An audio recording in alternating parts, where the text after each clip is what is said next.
Hey there, Hoops fans. How you doing? It's your boy Jonathan Macri with you for a fresh, if belated episode of NBA Takedown. Blame the Knicks doing Knicks shit, like making the NBA Finals. I am here with two gentlemen who I have been seeing a lot of lately, including last night on our Knicks Film School Town Hall, and am excited to get into the news of the day. I will start on my left, although, no, I'm not going to start on my left because he's doing something. I'm going to start on my right. Jeff Johnson. Hello, Jeff. How are you?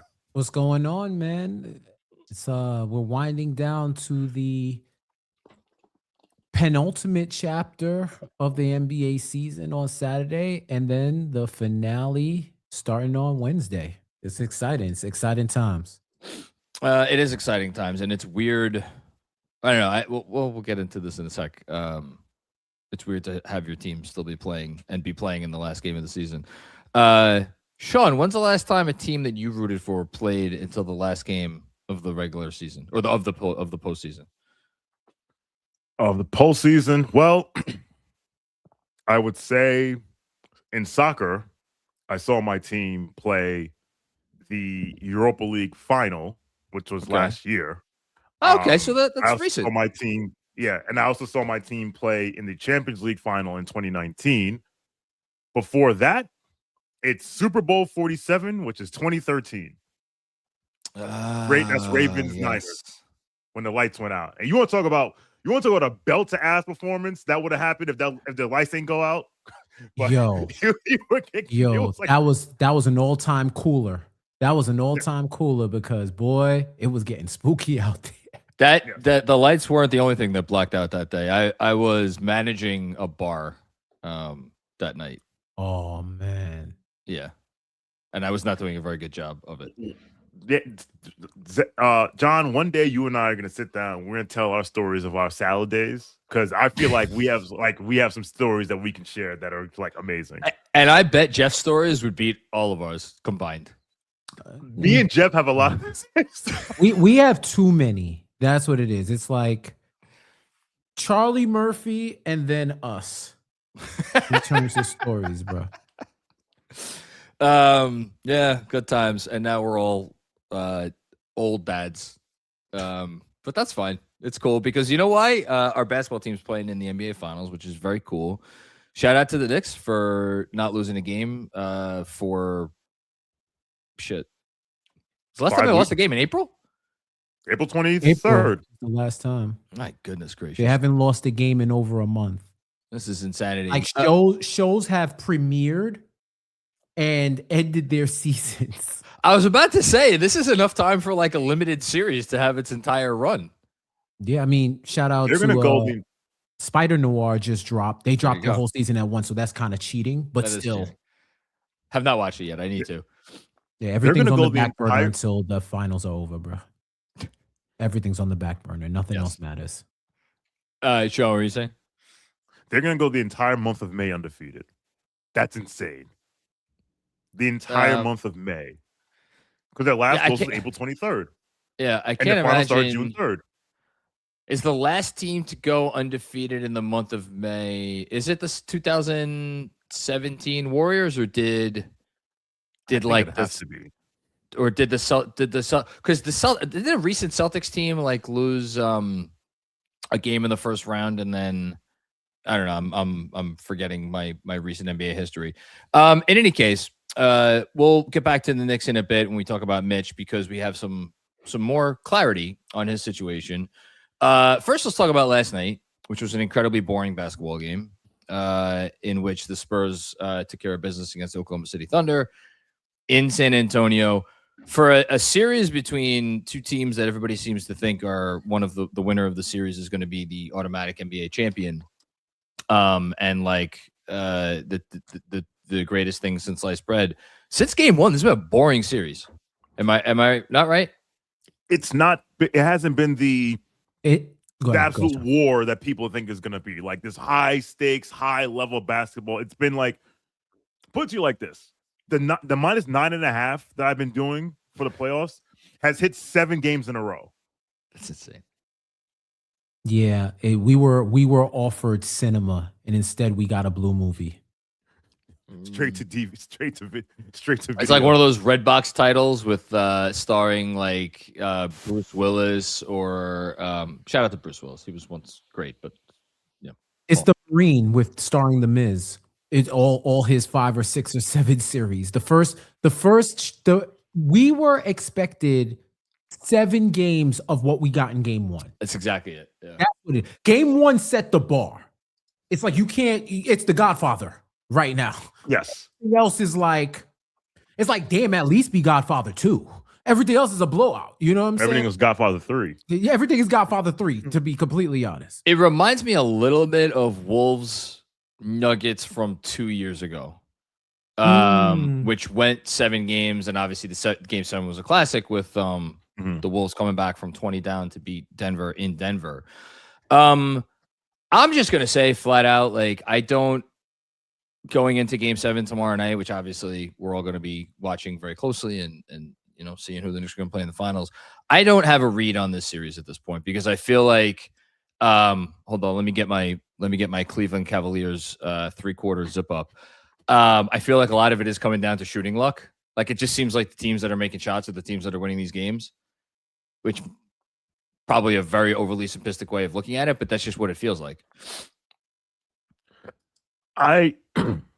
Well, for me, it comes down to, and shout out to Bomani Jones. He's the first person to point it out. Not only are the Thunder losing the Wemby minutes, they're getting destroyed in the Wemby minutes.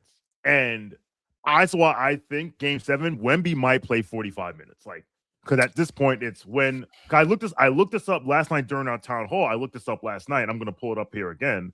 I was looking at these on-offs, and I just want to make sure I double check this. But yeah, for the series, when it is, so Wemby off the court in this series. While you're looking this up, I want to note that the only game he has played above 40 minutes all year was in game 1 of this series, in which he played 48 minutes and 42 seconds in a double overtime game.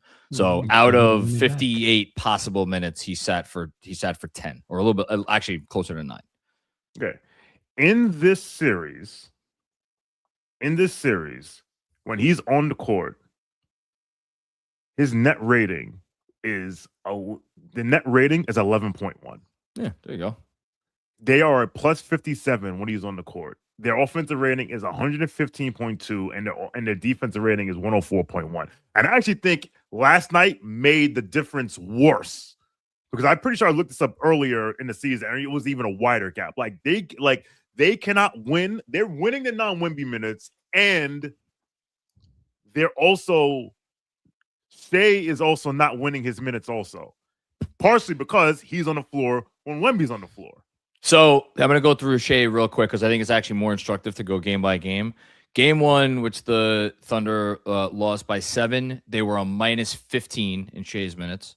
Game 2, which they won by 9, they were a plus 14. Game 3, which they won by 15, they were a plus 11, again, in Shea's minutes. Game 4, which they lost by 21, they were a minus 18 in Shea's minutes. Game 5, which they won by 13, they were a plus 8 in Shea's minutes. And then last night, in a game they lost by 27, they were a minus 28 in Shea's minutes, which is was only 28 minutes.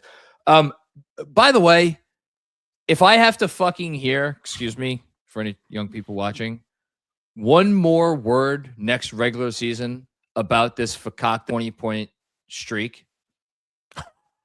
He has scored under 20 points twice in this series. He scored under 20 points in game 1 against the Lakers. Like, you don't get to put streaks on hold and tout yourself as alongside Wilt freaking Chamberlain if you just don't do it when the games mean the most. I just had to say that. Mikel's Iron Man streak includes playoffs too, right? It does. It actually, well, when they put it up on screen and when they put, I don't know what the number is up to now. I think the number that they quote is the regular season number, but it should include postseason.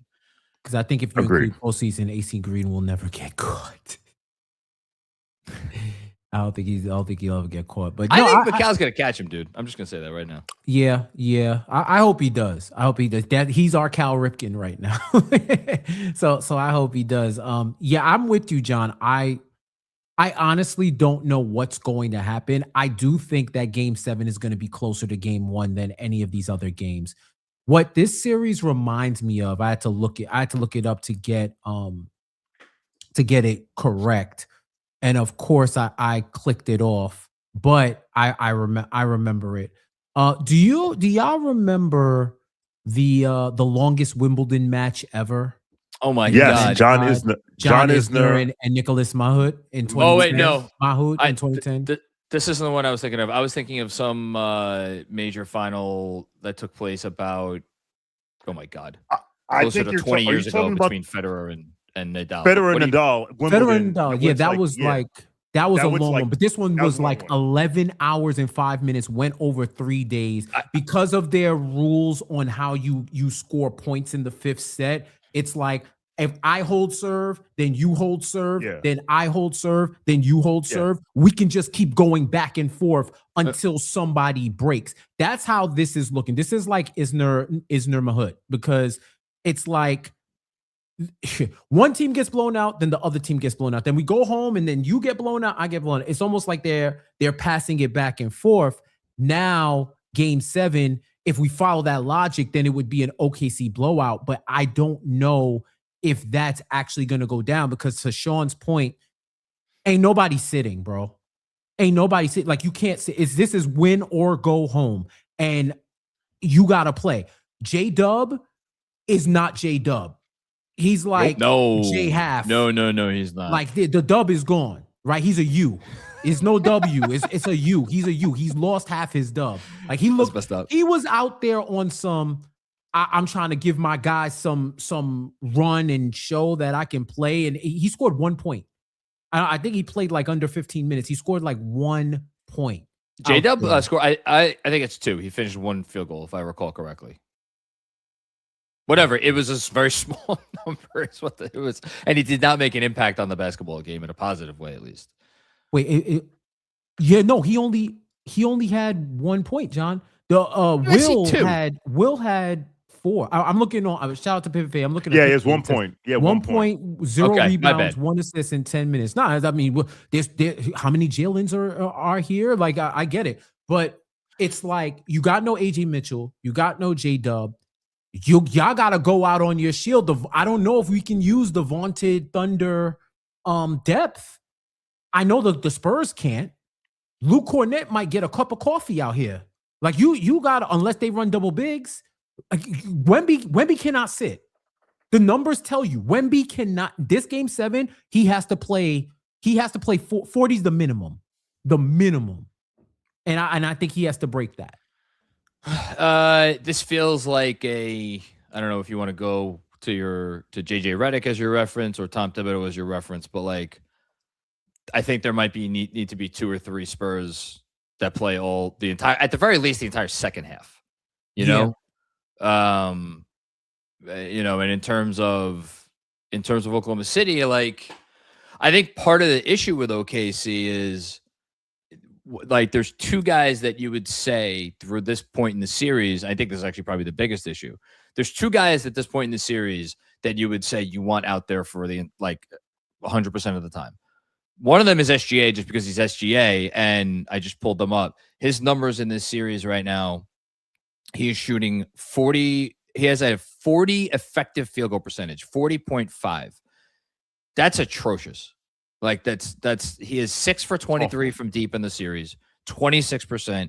He's shooting 40.1% from 2. Now, obviously, because he's Shai Gilgeous-Alexander and the league is the league, he has attempted 54 free throws in 6 games. So he is attempting 9 free throws a game.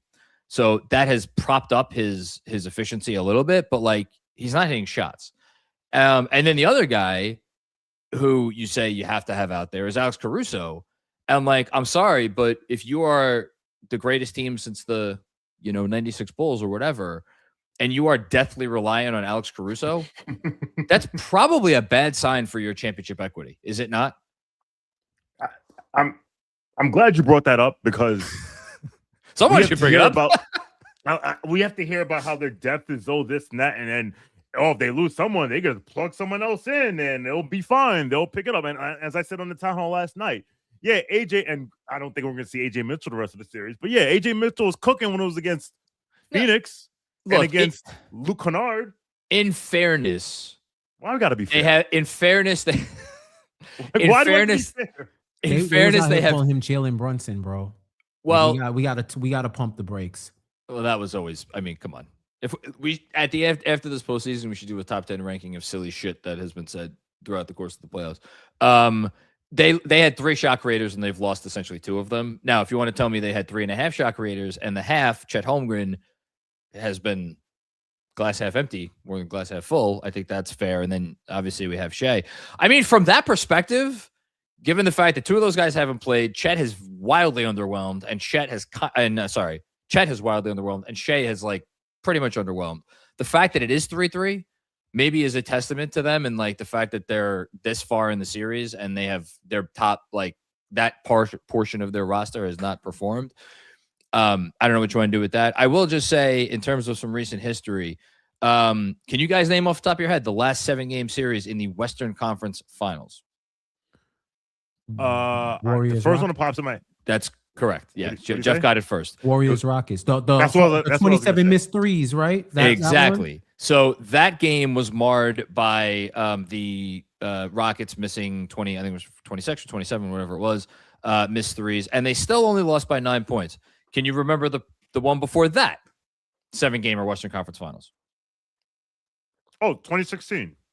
2016. Warriors. Okay, Warriors Thunder. Warriors Thunder, which was, of course, the game after the game that extended the series. So that game 7 was not really a classic. The one before that, you have to go all the way back to 2002, Lakers Kings, which is a series that will forever be remembered more for who was refereeing it than what happened on the court. And the last time that we have gotten a rock solid classic in the Western Conference Finals in a game 7, you have to go back. No, go ahead. Go ahead. You say it. You tell the story. Do you remember watching the game? I will. 2000 Western Conference Finals, Lakers Blazers. That is one of those I will never forget where I was for that game. So where were you? I remember. So the funny thing is, I missed the first 3 quarters of the game. It was a Sunday afternoon.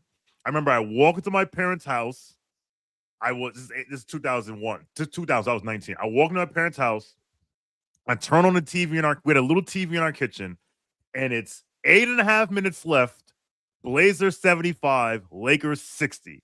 And I said to myself, wow, the Blazers are going to the NBA Finals. And the rest is history. Madness. I mean, the Shaq dunk is probably a top. Yeah.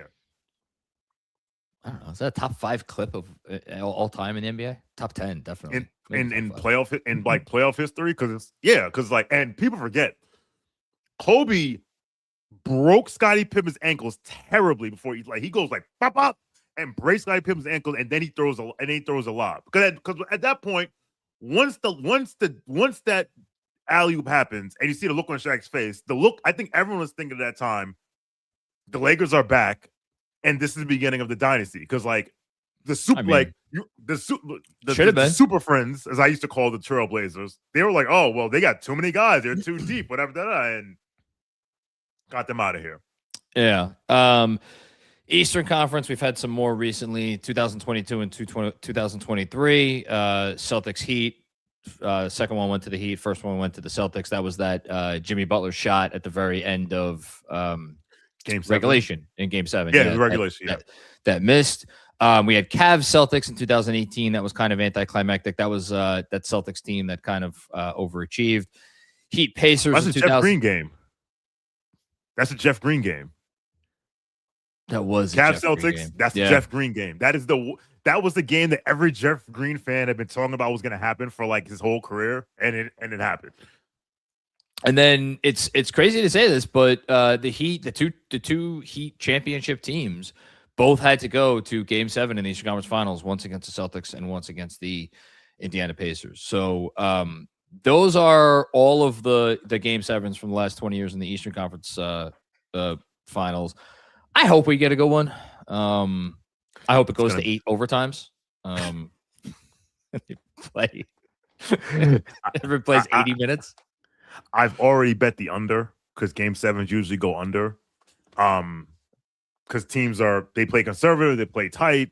I feel like game sevens of finals go under, especially. Game sevens, finals, and like conference finals go under. Usually they go under, period, but like because you don't want to mess up. Yeah, I think it'll be, like I said, I've already bet the under. One thing I wanted to call out, and shout out to Ben Kim Gervey, because he is the one that pointed this out on a Knicks Film School town hall in the middle of the season, that the gap between OKC and everyone else in terms of offensive rating is carried by free throws. Yes. And if you look at this series, game 1, free throw disparity, San Antonio, these are attempts. San Antonio wins 29-19. San Antonio wins. Game 2, 24-17. OKC wins. Game 3, 33 apiece. OKC wins. Game 4, 32-18 to San Antonio. San Antonio wins. Game 5, 38-32. OKC wins. Last night, 25-12. Spurs win. Like, for all the Thunder fans that whine and complain like little children about how they don't get, like, they want to be loved so bad, and they expect all of us to say like this doesn't matter. Like, the data's there. When San Antonio, and I can even go deeper in like the amount of fouls, like if when Oklahoma City has less fouls, they usually win. Because last night they let San Antonio be physical. That play, Carter Bryant, when he throws a shoulder block, and that's my favorite play of the series. It wasn't a flagrant. I was like, oh, I see what time it is. I see what time it is tonight. So that matters. That matters. And I'm curious to see how they will. I'll say this: if they send Scott Foster for game 7, that tells you that the league is gonna be like, what up? Like that benefits the Spurs. Shawn, I was looking at the 2 Knicks Thunder games. The game in OKC, it was 38-17. Thunder get the advantage on the free throws, and they won by 11. And in the game in New York, where the Thunder won by 3, it was 25-22 in favor of the Thunder, and the Knicks missed 6 free throws in a game they lost by 3. Jeff, and a wide open 3 that would have tied and a wide open 3 from OG before he became Super Saiyan. Who's the team against whom Mike Brown got his only 2 technicals of the year? There it is. It's not a coincidence. I'll just say this and we move on. Like, I think look, it's going to come down. Great job by you, Shawn, pointing out the free throw thing, which actually, now that I'm looking at the shooting, probably is more instrumental in terms of predicting outcomes in the series than the shooting. Guys are going to play a lot of minutes. I'll say this: it doesn't, for a game 7 of a Western Conference Finals or a conference finals period, it's going to sound weird. It feels like the stakes are not low, because obviously they're high because either of these teams win the freaking championship, but in comparison to other, you know what I'm getting at? Like, the Spurs have the rest of their freaking lives in front of them. Like, they're already playing with house money. Yeah. The Thunder just won a championship. They're banged up. They like clearly, like, they're running into this Spurs buzzsaw. It's like, obviously it'd be disappointing. I think it'd be more disappointing for the Thunder if they lose. But if the Thunder lose tomorrow, like at home, is it like, it feels like it'll be less of a catastrophic loss than another team in this position. But maybe that's just me. You know what it'll feel like? And as time has gone on, this has revealed itself. It'll feel like the series you brought up, Wolves Nuggets game 7, simply because the Nuggets won the championship and up 20. You want to talk about up 20 in the Western Conference game 7, right? And losing. And they lost, and it was like, okay, maybe this is ants time, whatever. But the further and further away we get from that series, that's the missing ring. So that's why I don't think it's comparable, Because that is the missing ring that Jokic needs to solidify his place amongst all these other guys that his stats and accolades say he should be among. Whereas I think the Thunder feel like, because I don't have to read their ages. They're a young team. They're not as young as San Antonio. They're a young team. They're going to have, you would think, more chances. But then again, and listen, if they lose Game 7 and this Thunder team doesn't win another title, because listen, Jeff has seen it. We see it on the timeline. The people that put SGA in Jordan conversations and all-time great conversations, if they lose this game and they don't, because listen, of their big three, would it surprise you one of them is going next year? And I think that one will be J-Dub. Wouldn't surprise me. I don't think it's gonna happen this summer. I think it'll happen. I think it's gonna happen the following summer. Okay. Because they have the Hartenstein contract as wiggle room. They have a team option on it. They could literally just light $28 million from their books next year summer on fire and be done with it. So all right. So I mean, that would hurt their team, to be clear. They can't bring the team back. Like, I think Lou Dort is gone personally. Now, that I'll give you. That I think Lou Dort might be gone. They lose in 26. Ihart's gone. Lou Dort is gone. And again, they would have lost to the team that's, you're talking about young and set up. They would have lost to these dudes who are, this is the worst they're going to be, right? Like, they made us tell De'Aaron Fox to go scratch because we have Dylan Harper. And then 3 years later, we're going to look back and like, that was the missing ring. Although it may not be as missing because but I think San Antonio has the most to gain and the least to lose in this Game 7. Man. And I'm actually stealing this from Bill Simmons and Rob Mahoney from today's podcast because they made this point. San Antonio is the most to gain, the least to lose. Whereas OKC, if they lose today, if they lose tomorrow night, everyone will say, "Oh, they'll run it." Because remember, we thought, all right, the Nuggets lost in Game 7, but they'll be back. Yeah. And here we are. In retrospect, yeah, no, and Celtics, your beloved Celtics. I mean, that's absolutely why this should feel like it has more stakes because we're in the era of parity. Nothing is promised. That window that you think is going towards a championship might be going towards a brick wall. Mm-hmm. You might be Looney Tuning your way into shutting off your championship equity. Like, that's just what it is. Nothing is promised. The one fear that I would have if I'm the league is OKC loses and then Sam Presti enacts the final protocol to make a move to shut this down for the next few years if he has a move left to play that we don't see. But other than that, man, y'all just outlined it. Is Dort coming back? Is Hartenstein coming back? One of that big three eventually is going to get shaken up when the luxury tax reaper comes a calling, right? So this can all shut down in an instant. And for all their depth, who actually is set up to take the next step and become a starter for the Thunder? Maybe it's Jared McCain.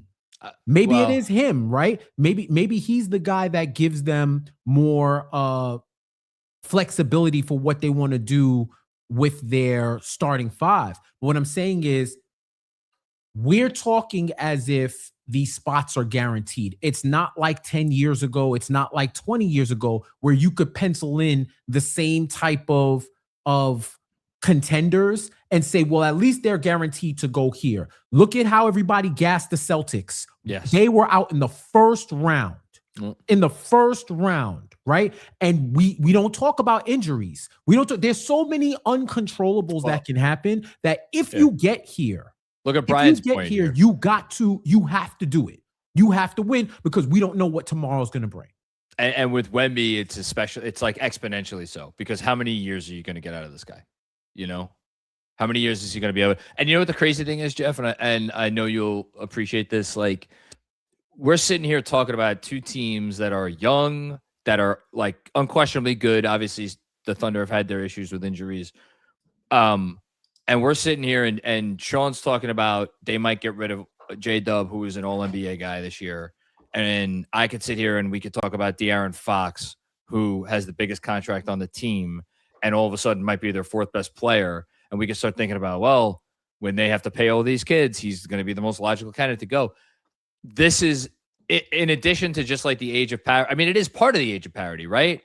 We didn't need to used to have these conversations about conference finalists once upon a time, and now in the era of aprons and you know seasonings and barbecues and grills and smokers and things, we have to have these conversations. So and anti-tanking reform, which now negates values of previous picks.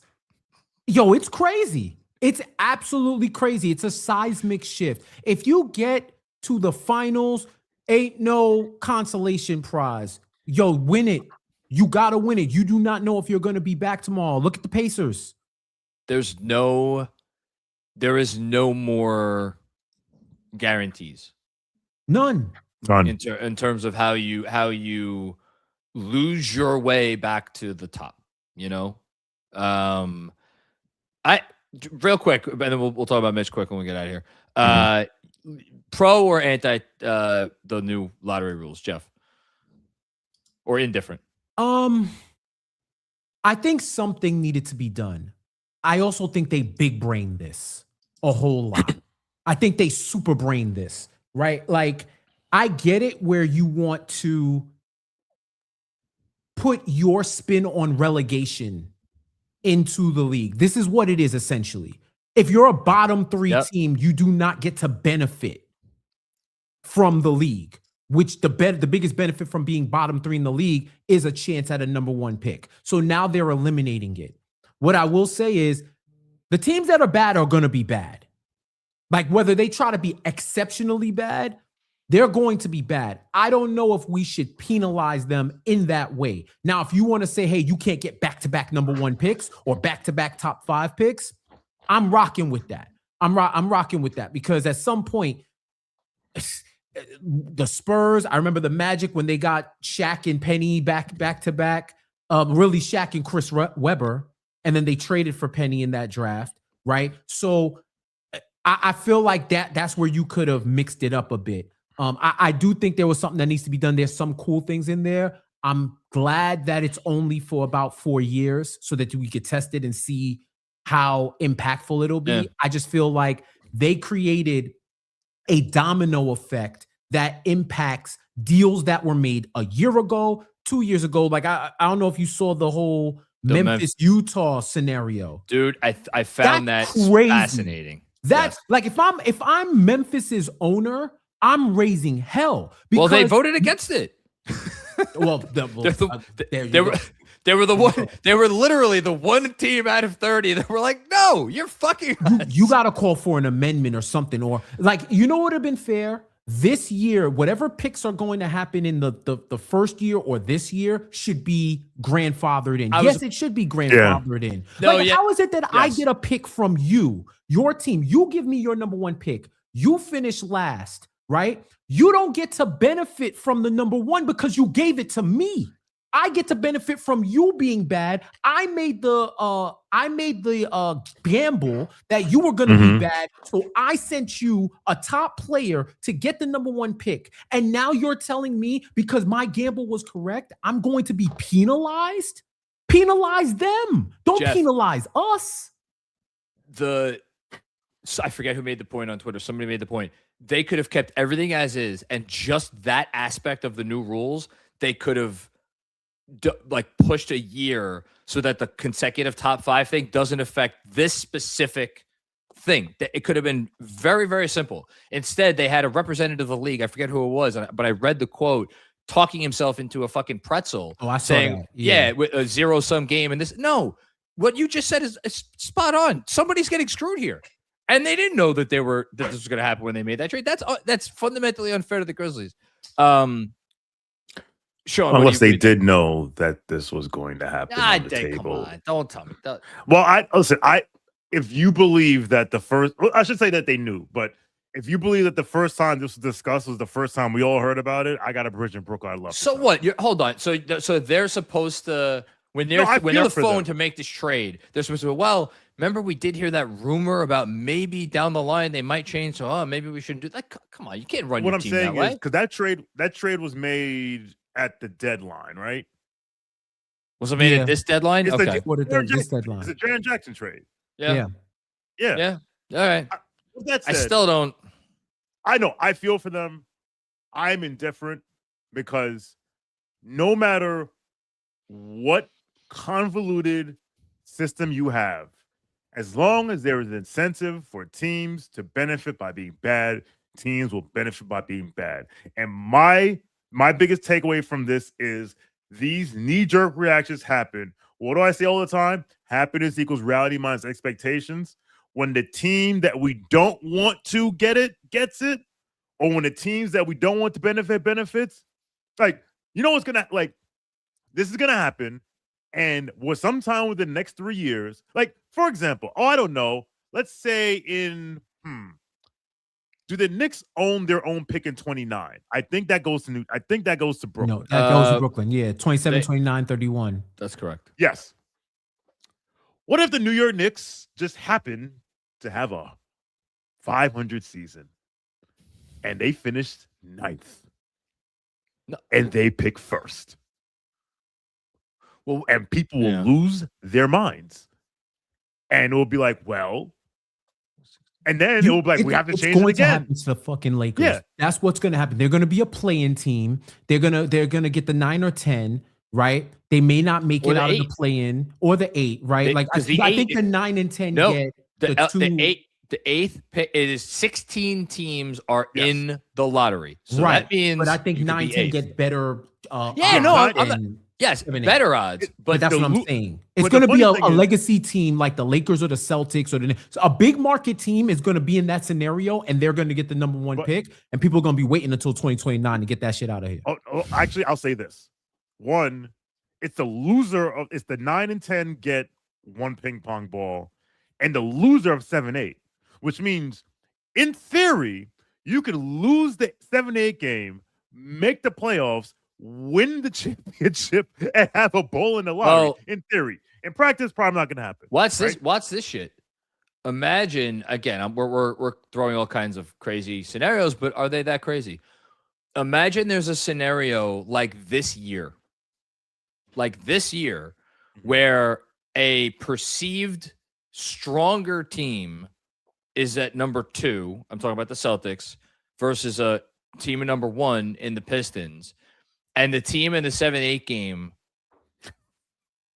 sits all their guys, loses the game, and then goes and wins the next game to get into the playoffs, but also be in the lottery, and they avoid the team they didn't want to play in the first round. Dude, there's so much chicanery. Jeff, did I just break your? No, because that was my one fear. Now people are gonna tank to get into the play-in. Yes, you're gonna tank to get into the play-in. You top 6, y'all can have that. Well, hold on, because that is guaranteed playoff revenue, and owners like money. It's guaranteed play-in revenue. He's saying for top 6. 6. Oh, top 6. Then you get your 2 home games. But if you're a team that's stank and overachieved, and it's perfect example. What happened this year? Well, with the whole Orlando, Atlanta, when Orlando tanked that game and they ended up with the 7th, and Atlanta sat their people because they didn't want, whatever the case may be. They ended up with 8. Yeah, whatever. And they stupid shit. You just made me realize what made the last I would argue for all of the February and March nights where we were jumping around on league passes. I know we all do, searching for a watchable game. And like, well, no, this team, this star guy is sitting. This team, this star guy is sitting. This team, half of their roster is sitting. I would argue that the most depressing weekend of the NBA season, I use that term obviously relatively speaking, but we're coming down the pike to the last weekend.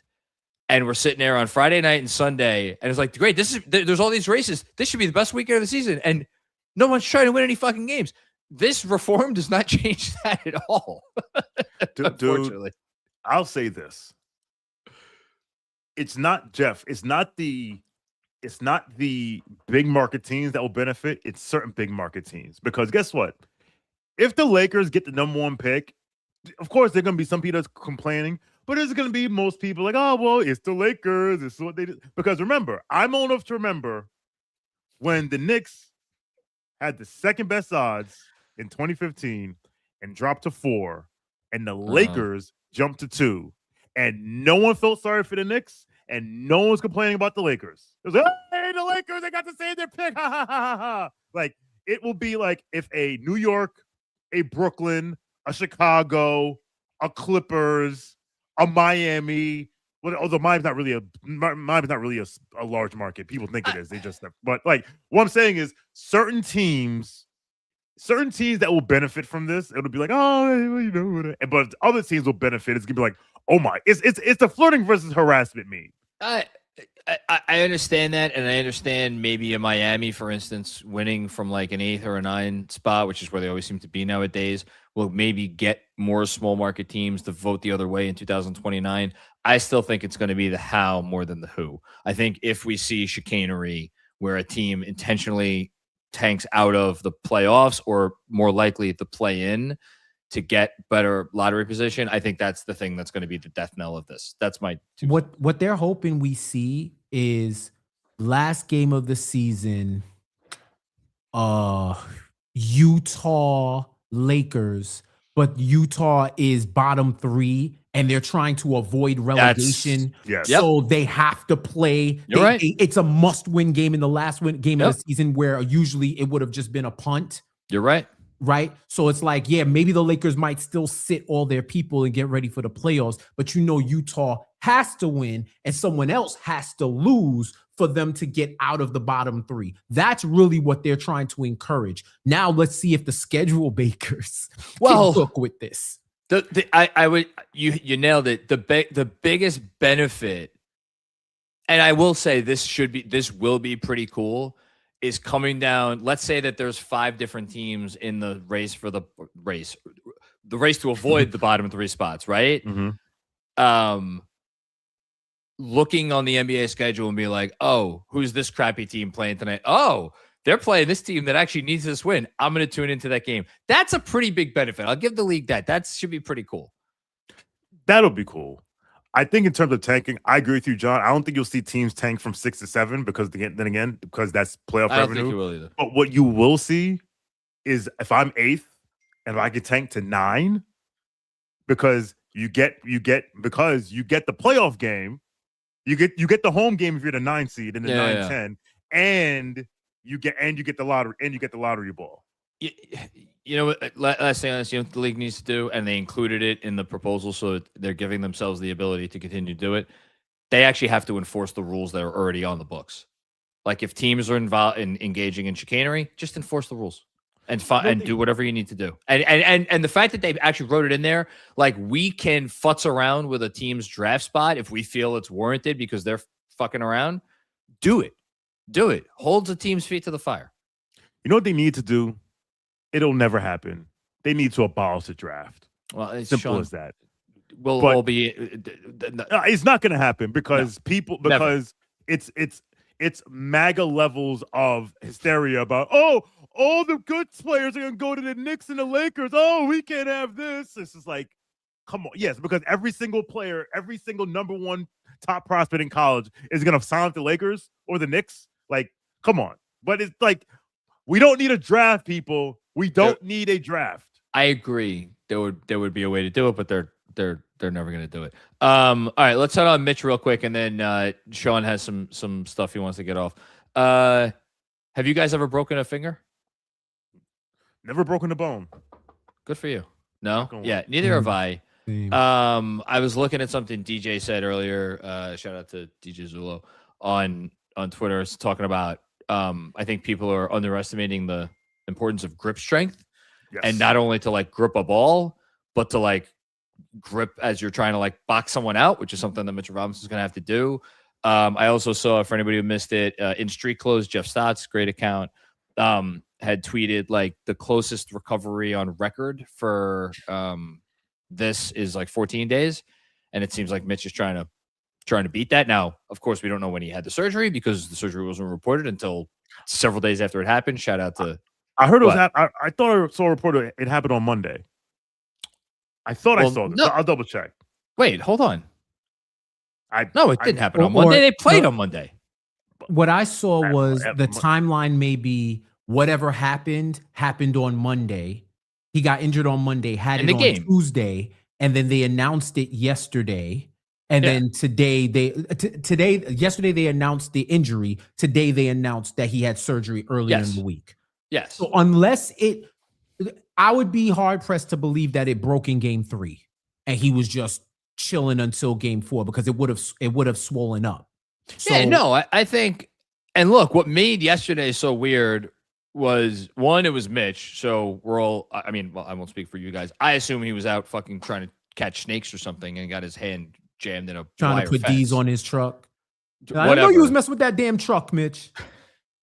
But the other thing is, like, when a report comes down, and Shawn, you had something to say about this online earlier, and it's like, and you're announcing that he has broken a bone in like this just happened because yesterday was Thursday and the last time I played was Monday. It's like, well, obviously it didn't happen in the game because if it happened in the game, we would have heard about this Tuesday or Wednesday or at the very latest on Wednesday. Maybe they took Tuesday to evaluate options or whatever. So all of this was weird from the start. I will just say, let's assume the surgery happened on Tuesday. Game 1 of the NBA Finals is this upcoming Wednesday. Yes. Game 2 of the NBA Finals is Saturday. Did I get that right? Friday. Oh, there's only one day off between games Monday. 1 and 2? There's 2 days off between 2 and 3. And then 2 days off between 2 and 3. So, look, what should we put the over-under on when Mitch plays his first game in the finals? Because I think he's going to play. I think it's just a matter of when. I say game 2. So you put the over-under on 1.5. Yeah, and I think that he won't be as effective, and then game 3 he'll grow into the series. I think it's a good take. Jeff, what do you think? I think he'll do everything within his power.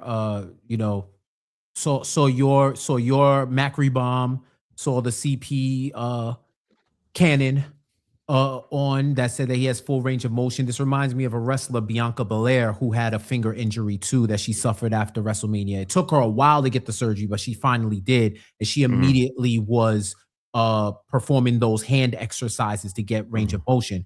And CP says he has full range of motion. So if he has full range of motion, then the two concerns are pain tolerance and re-injury. Re-injury should be mitigated by the splint, and the pain tolerance will be mitigated by the So, you know what I'm saying? Like by them shots. So if he can tolerate the pain, I think there's a pretty good chance that he plays in game 1, unless medical says, hey, it would be in your best interest to sit out game 1, right? Now, I'm thinking about it strategically. If you believe that they're still going to be rusty for game 1 and you don't punt any games, but if there was ever a game they might lose in this whole streak, it would be that game, then you could play it safe and give him that rest and see what happens in game 2. I think if you can make it out there, you make it out there. I hear what DJ was saying about the tensile strength in the hands and all of that. I believe if you have an elite athletic skill, you inherently can mitigate it when you get injured. I know people who have had like strains, ankle sprains, all of that, and their 75% is better than 90% of the population. You just know how to adjust, whether it's naturally or you're taught. If he has to, I said, he's no longer Mitch Robinson. He'll be Mitch Steiner. He got to tape up the fingers like prime Rick Steiner. You have your 8 fingers right here taped up. He can still grab. He can still catch. Now, he isn't really a hand fighting. Y'all could correct me if I'm wrong. He isn't really a hand fighting defender. He just has strength, and he uses his arms, like his forearms, and he can move people out the way. So I think if he can withstand the pain and the splint, whatever they have, their 2026 level splint to be able to protect his finger, I think you go out there in game 1, bro. I think you go out there. Oh, and by the way, before you go, John, people are fucking maniacal, bro. I had people in my mentions talking about, oh, it's just a pinky. It ain't nothing. I taped it up. I asked, dude, you play in the league? He said, well, I played in Thailand. I said, yeah, you know also it's from Thailand, Sagat. They freaking kickbox and do all of that, so I could understand them saying, yo, it's just a pinky. There's been plenty of other examples of players who can play through it, but the way people are just, and I'm not talking about the jokes. I'm talking about people that are dead ass about, yo, it's just a pinky. I know you never broke nothing before. No. I know you never broke nothing before. And guys like Damian Woody talking about, well, I broke my pinky and I came back. It's like, you're a football player. But you wear clubs on your hand. But you know what's funny, Jeff? These are the same people. They get mad when someone has turf toe, and you're like, "It's a toe. What's the big deal?" And it's like, you need your toe to like you can't get off of the line of scrimmage if you can't push off your toe. So yeah, people are nuts. I'll just say this. I could say this with pretty a lot of confidence.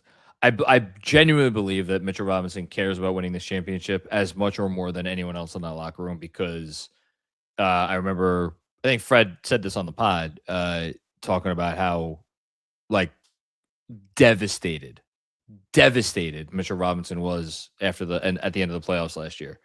And because he's been here for all the losing, not all the losing, he's here for some of the losing. So it's not a surprise in the least that he's going to go out there and give it everything he has. And I would argue that of every significant player in the league, role player or star, I think he is probably better suited than anyone to go out there and give it a go if he can tough it out. And I know he can.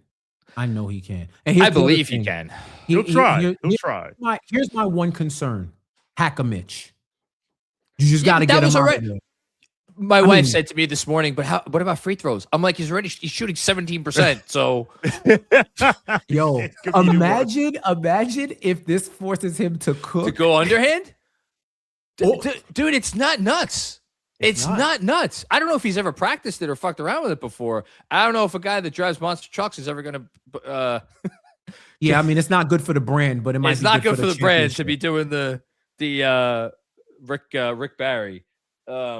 Okay, Shawn, you got a couple things here. I see down at the bottom. All right, we'll get one of them really quick out the way. So, All NBA had been released, and our friend Justin Termini revealed that he was not the person who voted for Wemby on first team. Yep. He was the only person who did not vote the only for person on first team. Yes. So we're not. The whole video is 3 minutes. I'm not gonna watch the whole thing, but we'll just watch a little bit of it. He gave an explanation. Here we go. Yes. Say this: I voted for Wembanyama third for MVP, and I actually think he's a better player than SGA. I think he is the best player in the world right now. But I thought Jokic had a better regular season at the same position. But I absolutely love this kid. I think he has a chance to be the best player of all time, to be the best defensive player of all time. I love his attitude. I love his game. I love how he shows emotion. I love how he handles the media. I love how he shows disdain for his opponents. I'm a massive fan of Victor Wembanyama. But this year he was the second best center, and I vote by position. Now here is the explanation as to why I vote by position. In my opinion, it is unfair historically to those that came before us, who I have great respect for, that those guys at center were not allowed to be on the first team at the same time, right? So it's unfair to Wilt and Russell and all the other guys who couldn't make first team at the same time just because somebody played the same position as them. They just changed the rule recently because, basically Embiid had been the second best player for a couple of years, but he had to keep making second teams because Jokic was better. But in my opinion, that's not fair to the centers of the past who got screwed. 1994 is the best example. Patrick Ewing finished fifth in the MVP voting. Fifth. Yet he didn't even make an All-NBA team. Never mind first team. He didn't even make third team. That's because Hakeem made first team, David Robinson made second team, and Shaq made third team. So historically speaking, years from now, people will line up and they'll look like, well, Wembanyama and Jokic made these many first teams, but Why didn't Patrick Ewing make this many? Or even David Robinson, who had to be second team that year when, like, if they had these voting rules when those guys played, then Hakeem, David Robinson, Shaq, and Patrick Ewing all would have been first team. Probably. All right. So it goes on. You can go on his Twitter and watch the whole thing. Yeah. So this is the two things can be true here. I think making all NBA positionless was fucking stupid. And it's just another knee-jerk overreaction to, and now we know, to NBA Twitter, because Adam Silver scrolls Twitter every single night. That shout out to the Atlantic. Like, you shat on 75, 76, 77 years of history by making this positionless. Like, sometimes not everyone can get a trophy. Not everyone can finish first. Not everyone can get a gold medal, right? But whatever. On the flip side, to now penalize Victor Wembanyama because of this cutting off your nose to spite your face. Like, unfortunately, they changed the rules and they made it positionless. So that at this point, it's like, Bill Simmons is the same way. He's like, I'm putting in the center all the time, yada, yada, yada. Although part of the reason why we're here is that everyone decided that centers were whack, and because we went through a time where centers weren't scoring 29 a game and weren't in the post all the time, that we decided that there were never going to be any good offensive centers ever again. So we can't have DeAndre Jordan be first team All NBA. We can't have Rudy Gobert be first team All NBA. So we got to change the rules. Shawn, remember when centers could never win a title again until Jokic came around? Oh, yeah. Yes. I remember. I'm old enough to remember that. So while I understand where he's coming from, and he's right that you shat on the history of doing it, to now use that to penalize, like, you can't vote someone top 5 MVP and not have them first team All NBA. I think that you're saying he's one of the 5 most valuable players in the sport, but you're now going to find because the problem isn't that you put Jokic in front of him. The problem is that you put I don't know, I forget who his bout was, but you put someone else there that probably shouldn't be there, and that's whack. So I think that you hit on it. Like, this would be like if someone didn't put Jalen Brunson on their All NBA ballot. Fucking corny shit. I'm gonna go watch that shit after this. Enjoy. He basically swept the rug from under our feet because he took it all on himself. So, like, there was nothing left for us to say because he said it all. But better than me. Y'all are cordial. Y'all are cordial. That's why. Because I know how y'all do. He 8 miled, and we would have went right back on the road.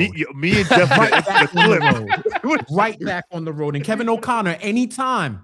Anytime. Keep waiting by that. Keep waiting by that courtesy phone, Jeff. Listen. But go ahead. Yeah. Go ahead. Anyway, no phone call, no nothing. Go ahead, John. It would be like if the statisticians in Oklahoma City calculated effective field goal percentage different than the statisticians in, like, San Antonio. The whole point of this thing is there has to be uniformity of rules. Like, there was a uniformity of rules forever, and now there's a new uniformity of rules. To have someone say, I don't like the new rules, I'm going to go back to the old rules, that it doesn't work like that. Like, you owe it to the process that once the league decided these are the new rules, you have to go by the new rules. Now, it didn't end up mattering here because it was, again, everybody else voted first team, but, what is the Go ahead, Jeff. Go ahead. No, go ahead. We're gonna do that. I'm not saying nothing. Go.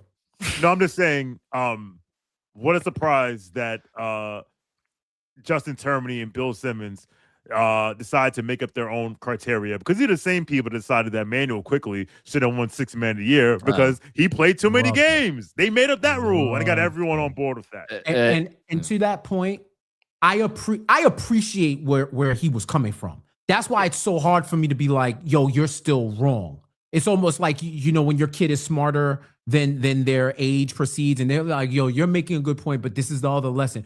Rules are rules, and sometimes we got to follow them, even if we don't like them. And if we don't like them, then we got to change them. Maybe this should be a push to return to the days of old where it was all positioned, right? Like, You cannot screw somebody because of your core beliefs within the confines, because what happens is eventually if people keep that mentality like, yo, this is how I do it, I'm not going to listen to the positionless criteria. I'm going to make sure I have one of each. Someone who justifiably should be on the ballot is going to get screwed out of all NBA across the board, which now affects people's pockets. Yes. Well, and yes, that's the biggest thing now, which you could talk about agreeing whether or not that should be a criteria, but it is. So now if somebody has their own, they create their own criteria, you're now affecting earning potential for these guys that you cover. And I think that's pretty irresponsible. And on top, I agree with every word of what you just said. On top of all of that, you know what no person has said in the history of talking about the NBA? Well, Bill Russell, I would have him in my top 5 of all time, but he only made 3 first-team All-NBAs, so I can't have him that high. No one has ever said that anywhere because everybody recognizes the greatness of certain players. What's going to be weird is if we start looking back like, oh, wait a minute, wasn't that the era where you could vote positionless? Then why didn't this guy get unanimous first-team votes? That's strange. Was there like a chink in the army that someone, that I'm missing? So, everybody has to get on the same page. Shawn, did you have anything else? Yes. Do you have anything else? Because I need like 4 minutes. You can take all 4 or 5 or 6, whatever. All right. Okay. I've told this story that there's only twice where the result of a sporting event made me shed a tear. The first one was the Patrick Ewing finger roll 95. The second was the 2011 AFC Championship game. That is the Lee Evans drop and the Billy Cundiff missed field goal, and against the Patriots. And the third was this past Sunday, Tottenham Hotspur 1, Everton 0, which was a win. We won, and Tottenham, by winning, secured their status in the Premier League for the next season. And as I watched the players out on the pitch, and I just watched the crowd just exult in relief, tears started streaming down my face because we never should have been in this position in the first place. This is the worst season that I've ever had to experience of any team I've had to root for. And I root for the New York Knicks. I was about to say. And I root for the Ravens, who invent ways to lose big-time football games on national television. I root for a Syracuse football team that I saw win 7 games across 3 seasons. 1-10, 4-8, 2-10.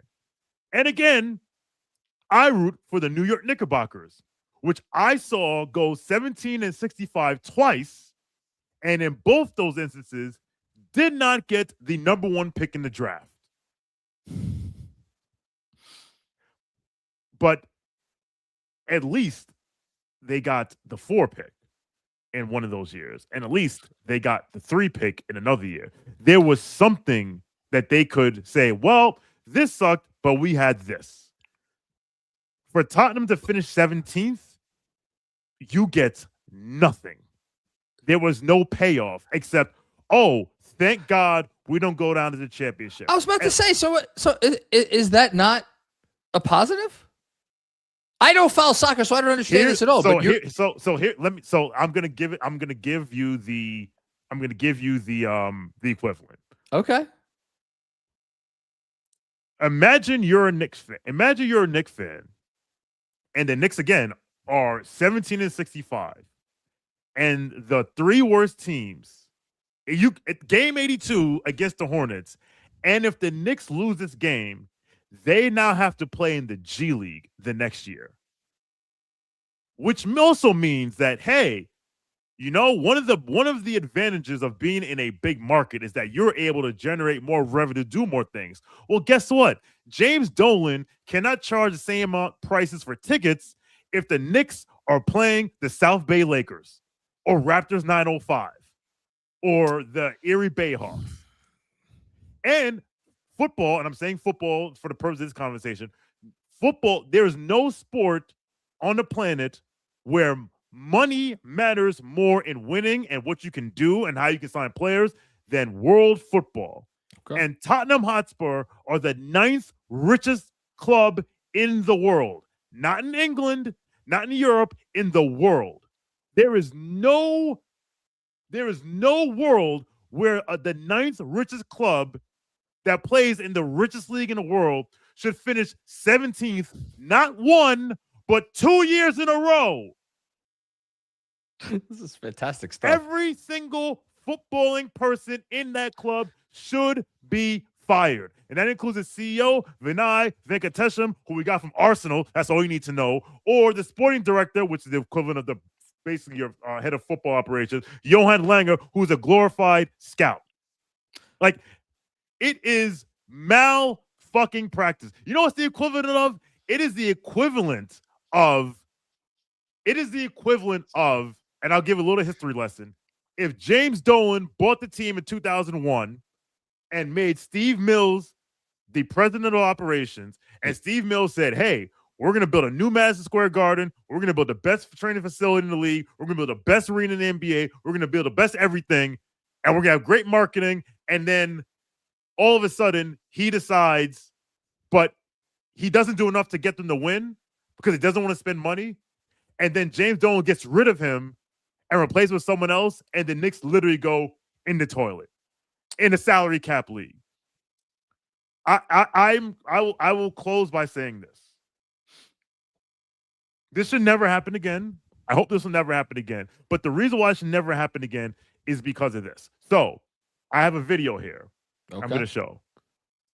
To give a quick recap of this season, Tottenham won, despite finishing 17th, Tottenham won the Europa League. They won the trophy. This club, in its infinite wisdom, decided to fire the head coach because he finished 17th. And now, last year, because the teams in 18, 19, and 20s were so bad, there was no chance of Tottenham getting relegated. And it's basically been reported that the coach and the players decided in February that, you know what, we're not going to get relegated. Fuck the league. Let's concentrate on winning the Europa League because the seasons run concurrently. The competitions run concurrently. They fired him because they finished 17th. They hired this jackass named Thomas Frank, who literally took this team and put them right back to 17th. And as they were falling to 17th, in football, there's only 2 times you can make trades or bring in new players or send players out, during the summer or January.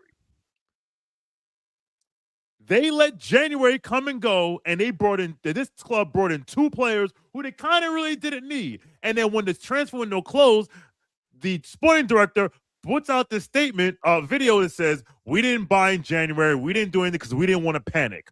Only to 3 weeks later to fire the head coach after he can't get any players, to bring this other dude whose job is just to save teams from themselves, but he's terrible. He only won 1 game. They got rid of him, and they brought this other guy, Roberto De Zerbi. Now, Roberto De Zerbi has some skeletons in his closet. I'm not going to get into it, but he came in with 7 games left. They drew 1. They lost 1.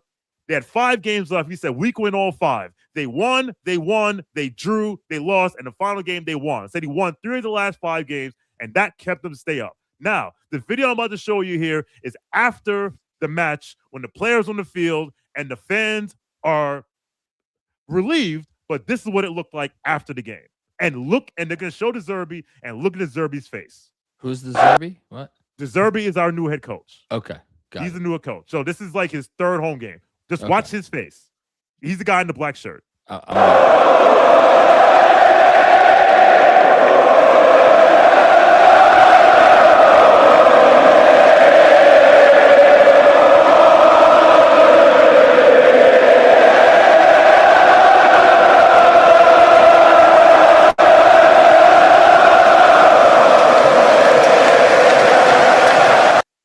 That is the look of a man who's like, there are 66,000 people singing and chanting for this team that finished 17th. And in real time, you could see he's getting it. He's like, oh, this place is different. Again, this is the that's the look. He's like, oh, this place is different. I say that to say this, and I'll land the plane here. Tottenham Hotspur Football Club are a sleeping giant. They are the biggest sleeping giant in world football. Whatever you think about the Knicks are, that is Tottenham Hotspur. And hopefully one day the ownership of this club will fucking realize it. Well, that left me speechless. Thoughts from you, Jeff? I want to talk trash, but on our side of London, it's looking kind of crazy. I already told y'all, because certain world leaders decided to invade places they shouldn't have invaded, my team's whole ownership got upended because assets got frozen and they were deemed oligarchs and they got kicked out of the league. So now we have American ownership, which is like frowned upon in English football because they don't really get it. And my team is wild chaotic. Like they finished 10th. Chelsea finished 10th. And it was just like, you want to talk about punting a regular season? They were in the FA Cup, which is like the equivalent of what they want the NBA Cup to be. Okay. And they went to the final. They've lost the last 3 finals in that. And if you want to talk about conspiracy theories, anytime it gets to a review where there's a potential penalty that they should get, they don't get. And just the rest of the season was just vibes. They're not going to qualify for those competitions next year because they finished 10th.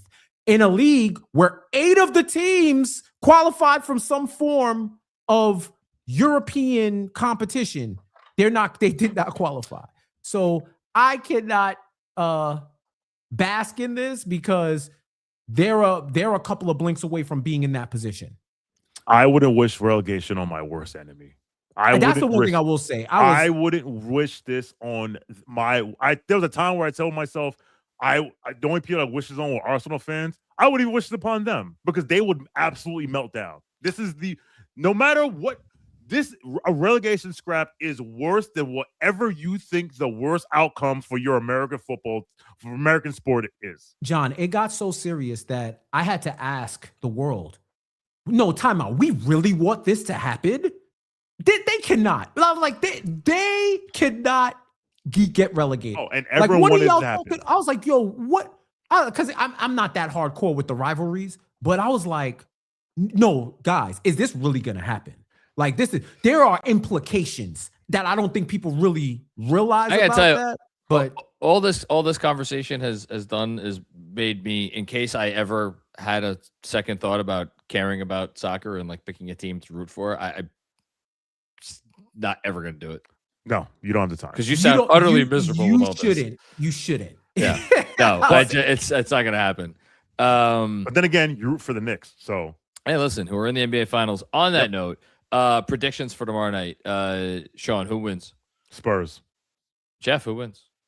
Yeah, I think San Antonio got this. I wouldn't be surprised if the Thunder win. I do not think it's going to be a blowout. I don't think Wemby is going to sit.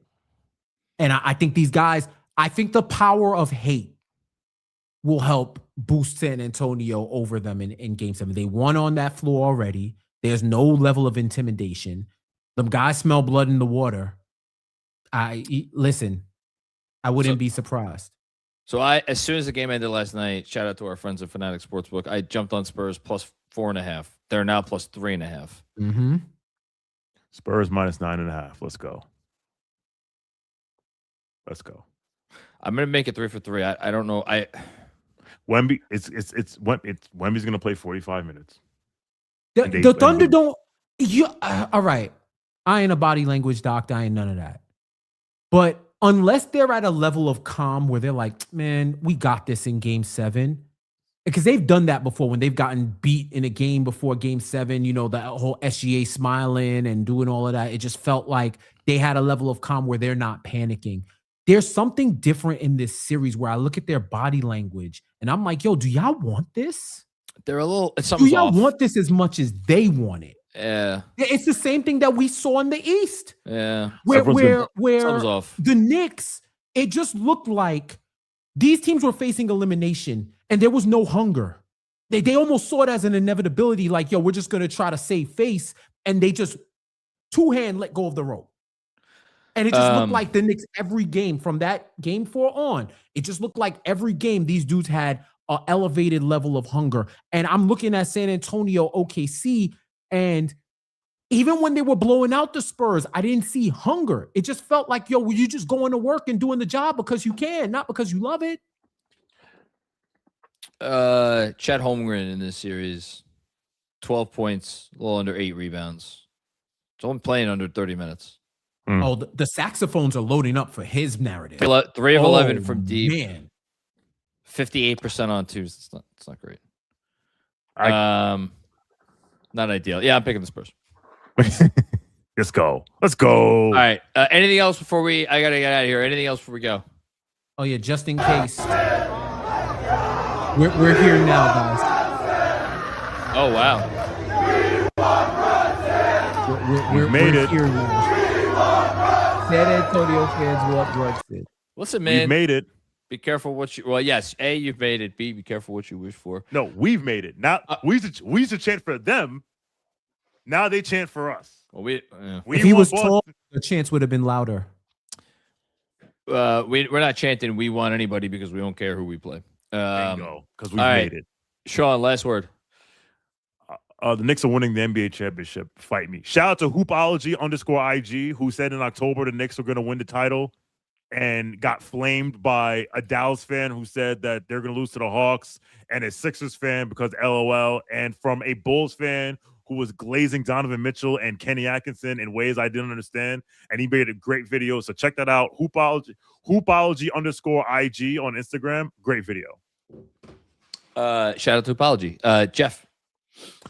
Yo, get ready for Game 7 and then get ready for the NBA Finals coming live and direct from New York City for the first time since AOL was a functioning company. We should bring back our screen names from our AOL.